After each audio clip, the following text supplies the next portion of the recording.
అందరికీ నమస్కారం అండి. ఆంధ్రప్రదేశ్ రాష్ట్ర ప్రభుత్వ ఉద్యోగులకు సంబంధించి బకాయిలన్నీ జమ ఒకేసారి విడుదల డిఏ, పిఆర్సీ, ఐఆర్ సరెండర్ లీవ్స్కి సంబంధించి అలాగే 2018, 19 బకాయిలకు సంబంధించి కూడా ఇంపార్టెంట్ అప్డేట్స్.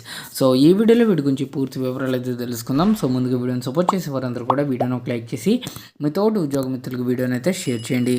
ఛానల్ని ఫస్ట్ టైం కనుక విజిట్ చేసినట్లయితే తప్పనిసరిగా సబ్స్క్రైబ్ చేసుకుని పక్కన ఉండే బెల్ సింబల్ని యాక్టివేట్ చేసుకోండి.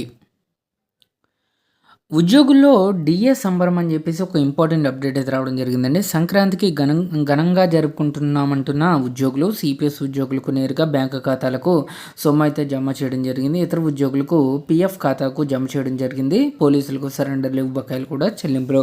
ఇక ప్రభుత్వం 6 ఏళ్ల క్రితం నాటి కరువు బచ్చ బకాయిలను విడుదల చేయడంతో ఉద్యోగోపాధ్యాయులు సంక్రాంతిని సంబరంగా జరుపుకున్నారు. సిపిఎస్ ఉద్యోగుల బ్యాంకు ఖాతాలకు బుధవారమే బకాయి మొత్తం జమ కావడంతో వారంతా ఉబ్బిదబ్బిపోయారు. తాజా ఉత్తర్వుల మేరకు ఒక్కో సిపిఎస్ ఉద్యోగి వారి యొక్క బ్యాంకు ఖాతాలకు 40,000 నుంచి 80,000 రూపాయల వరకు జమ అయిందండి. పాత పెన్షన్ విధానంలో ఉద్యోగోపాధ్యాయులకు 5 నెలలుగా బకాయిల మొత్తాన్ని వారి పిఎఫ్ ఖాతాలకు జమ చేసి మిగిలిన మొత్తాన్ని కూడా జనవరి జీతంతో కలిపి ఫిబ్రవరి 1వ తేదీన చెల్లించనుంది. గతంలో సీఎం చంద్రబాబు నాయుడు గారు ముఖ్యమంత్రిగా ఉండగా 2018-19లో ఉద్యోగులకు డిఏ బకాయిలు ఉండిపోయాయి. ఆ తర్వాత అధికారంలోకి వచ్చిన జగన్ విడుదల వారీగా పాత బకాయిని చెల్లిస్తామని హామీ ఇచ్చారు. ఈ మేరకు 2 జీవోలు కూడా జారీ చేశారు. కానీ 5 ఏళ్ల కాలంలో అవి అమలుకు నోచుకోలేదు. దీనిపై ఉద్యోగ సంఘాలు, ఉపాధ్యాయులు అనేక పోరాటాలు చేసినా ఫలితం లేకుండా పోయింది. ఇంకా పీఆర్సీ అమలు చేసే సమయంలో 2020 నుంచి 23 వరకు గల డిఏలను ఉద్యోగ మూల వేతనంలో కలపడం తప్ప 18, 19 బకాయిలు విడుదల చేయడం లేదు. దీనికి తోడు సిపిఎస్ ఉద్యోగుల వేతనం నుంచి ప్రతి నెల కట్ చేసిన సొమ్ము సిపిఎస్ ఫండ్కు పంపకుండా జగన్ ప్రభుత్వం సొంత అవసరాలకు వాడుకుంది. అయితే 2024లో కూటమి అధికారంలోకి వచ్చిన తర్వాత సిపిఎస్ ఉద్యోగుల జీతాల నుంచి ప్రతి నెల కట్ చేసిన మొత్తం బకాయిలు జమ చేసిందండి. 16 నెలలుగా బకాయిలు లేవు.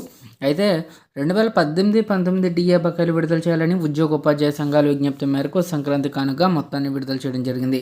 50,000 మందికి పైగా లబ్ధి. ఉమ్మడి జిల్లాలో ఉద్యోగోపాధ్యాయులు, పోలీసులతో సహా సుమారు 50,000 మంది పైగా ఉద్యోగులకు డిఏ బకాయిల చెల్లింపులతో ప్రయోజనం అయితే చేకూరింది.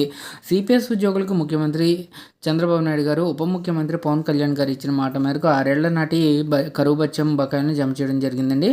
సో ఒక్కో ఉద్యోగికి 40,000 నుంచి 80,000 రూపాయల వరకు జమ కావడం జరిగింది.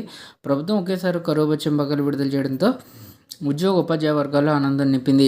సిపిఎస్ ఉద్యోగుల బ్యాంకు ఖాతాలకు సొమ్ములు జమ చేసిన ప్రభుత్వం పాత పెన్షన్ విధానంలో ఉన్న వారికి పిఎఫ్ ఖాతాలకు జమ చేయడం జరిగింది.